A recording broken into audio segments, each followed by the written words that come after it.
എൻ്റെ പൊന്നു ചങ്ങാതിമാരെ ഒന്നും പറയാനില്ല. സിനിമ കണ്ടു, വെളിയിൽ ഇറങ്ങി. എങ്ങനെയായിട്ട് പറഞ്ഞു കൊടുക്കണം മോനെ?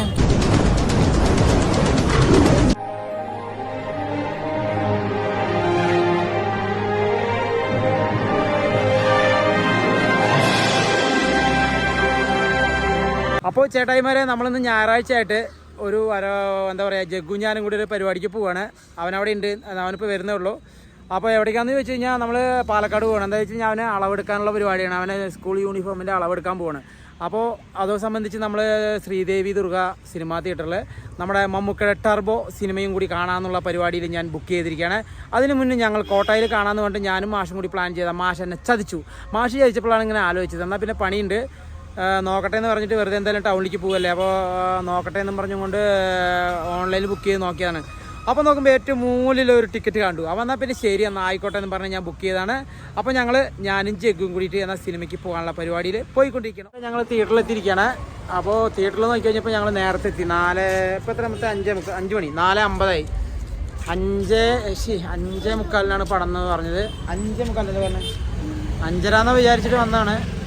5:45 തുടങ്ങും പറഞ്ഞു. അപ്പോൾ ഞങ്ങൾ വെറുതെ ഒന്ന് വെളിയിലേക്ക് പോകണം. അവനൊരു വള നോക്കാമെന്ന് പറഞ്ഞിട്ട് നോക്കണേ പറ്റിയ അവന് വള എടുക്കാം. വള എടുക്കാമെന്നൊക്കെ പറഞ്ഞിട്ട് കയറിപ്പോയതായിരുന്നു. അവിടെ പോയിട്ടൊന്നും സെറ്റ് ആവണില്ല. പിന്നെ നോക്കിക്കഴിഞ്ഞപ്പോൾ അവിടെ വളയില്ല, ഒരു വളയുള്ളൂ. പിന്നെ അത് ചെറുതായിരുന്നു. പിന്നെ കുറച്ച് നേരം ഇരിക്കട്ടായി, അപ്പോൾ കൊണ്ടുവരാമെന്നൊക്കെ പറഞ്ഞു. പിന്നെ ഞങ്ങൾ നോക്കി വേണ്ടാന്ന് പറഞ്ഞ് മെല്ലെ ഇറങ്ങി വന്നു. എന്താ വെച്ച് കഴിഞ്ഞാൽ അപ്പോഴേക്ക് സിനിമയും തുടങ്ങി. അപ്പോൾ ഞങ്ങൾ മെല്ലെ അങ്ങനെ ഇറങ്ങി ഒരു ഐസ്ക്രീം പാർലറിൽ പോയി ഒരു ഐസ്ക്രീമൊക്കെ കഴിച്ച് മെല്ലെ അവിടെ നിന്ന് സൈഡായിട്ട് നൈസായിട്ട് തിയേറ്ററിലേക്ക് ഇറങ്ങി. അപ്പോൾ നമ്മുടെ ശ്രീദേവി ദുർഗ തിയേറ്ററിൻ്റെ ഫ്രണ്ടിൽ എത്തിയിരിക്കുകയാണ്. നമ്മൾ ഉള്ളിലേക്ക് കയറി പോകണം കേട്ടോ. അതാ നിറയെ ആളുകളൊക്കെ ഉണ്ട് ഒന്നേരെ. അപ്പോൾ ടർബോയിൽ നല്ല അടിപൊളി പോസ്റ്ററുണ്ട്. ജഗ്ഗു നേരെ പോയി അവിടെ കയറി നിന്ന് ആൾ ചെറിയൊരു സ്റ്റില്ലൊക്കെ എടുത്തു.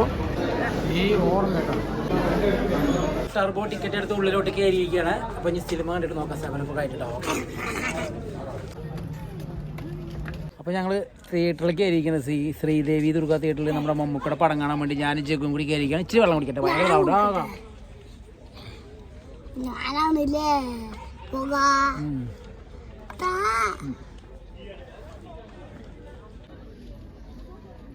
ഐസ്ക്രീം കഴിച്ചത് വേസ്റ്റ് ആയില്ലേ?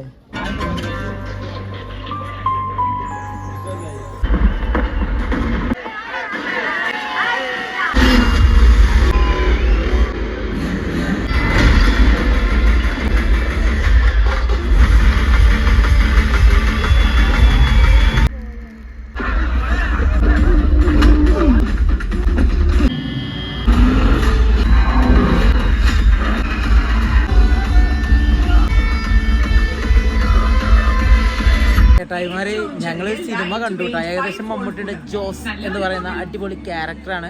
ഇത്ര നേരം വെച്ച് കണ്ടു വെച്ച് നോക്കുമ്പോൾ നല്ല സെറ്റായിട്ടുണ്ട്. പക്ഷെ മമ്മൂട്ടിയുടെ അടുത്ത കാലത്ത് പടങ്ങൾ വന്നതൊക്കെ വെച്ച് നോക്കുമ്പോൾ അതിന് പറ്റി എത്ര നല്ല പടമാണ്. കാണാൻ നല്ല നൈസായിട്ടുണ്ട്. സാധാരണ പടങ്ങളൊന്നും വലിയ രസം എനിക്ക് തോന്നിയിട്ടില്ല കേട്ടോ. അപ്പോൾ ഇൻ്റർവ്യൂലായിട്ടുള്ളൂ. ഇൻ്റർവ്യൂല് കഴിഞ്ഞ് കൂടി നമുക്ക് നോക്കാം. അപ്പോൾ ഞങ്ങൾക്ക് കുറച്ച് ഒരു പൂള ചിപ്സ് കിട്ടിയിട്ടുണ്ട്, കുറച്ച് പോപ്കോൺ കിട്ടിയിട്ടുണ്ട്. അത് കഴിച്ച് കഴിയട്ടെ.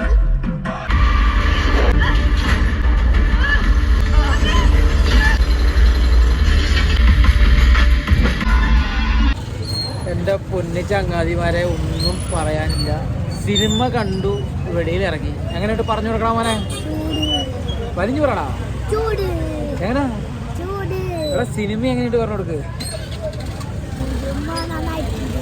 വലിഞ്ഞു പറ. അടിപൊളിയാണ് പറഞ്ഞാൽ അടിപൊളിയാണ് പറ. അവനൊന്നും പറയാനില്ല. എന്താ വെച്ചാൽ ഫുള്ള് AC ആയിരുന്നു, തണുത്ത് പിന്നെ വലതുപോലെ ഇരിക്കുകയായിരുന്നു. ചേട്ടായിമാരെ ഞാൻ ഉള്ള ഓപ്പണായി പറയാലോ, ഈ 72 വയസ്സിൽ മമ്മൂട്ടിനെ നന്നായി ഉപയോഗിച്ചിട്ടുണ്ട് നമ്മുടെ വൈശാഖ് ഫിലിംസ്, മമ്മൂട്ടി കമ്പനി. എന്താ കാര്യം ചോദിച്ചു കഴിഞ്ഞാൽ മമ്മൂട്ടിയുടെ അടുത്ത കാലത്തൊക്കെ കുറേ പടങ്ങളൊക്കെ വന്നിട്ടുണ്ട്. പക്ഷെ അതൊക്കെ അത്യാവശ്യം അതൊക്കെ അത്ര നമുക്ക് വിജയിച്ചു എന്ന് പറഞ്ഞാൽ പോലും നമുക്കതിൽ ഒരുപാടൊക്കെ ഇതുണ്ട്. പക്ഷേ ഈ പടത്തിലൊന്നും പറയാനില്ല. നല്ല വൃത്തിയായിട്ട് യൂസ് ചെയ്തിട്ടുണ്ട്, വൃത്തിയായിട്ട് എടുത്തിട്ടുണ്ട്. പടം മാസ് പറഞ്ഞാൽ ആ വില്ലനോ ചോദിച്ചു, വില്ലൻ അതിലേറെ മാസ്. അയാൾ കന്നഡ സിനിമയിലെ നായകനാണ് തോന്നുന്നു. പക്ഷെ ആളും വെട്ടിച്ചില്ല അഭിനയം, മമ്മൂട്ടിയും വെട്ടിച്ചില്ല അഭിനയം. ഒരു ഫാൾട്ടെന്ന് പറയാനില്ല. നോട്ടത്തിൽ ഫുൾ ത്രില്ലിങ് പട, വണ്ടി കിണ്ടി ഒന്നും പറയേണ്ട മക്കളെ. അപ്പോൾ എല്ലാവരും നാളെ തന്നെ പോയിട്ട് നമ്മുടെ മമ്മൂട്ടിയുടെ പടം പോയി കണ്ടോളൂ. എന്നാൽ ഓക്കെ ബായ്സ് പറയണം.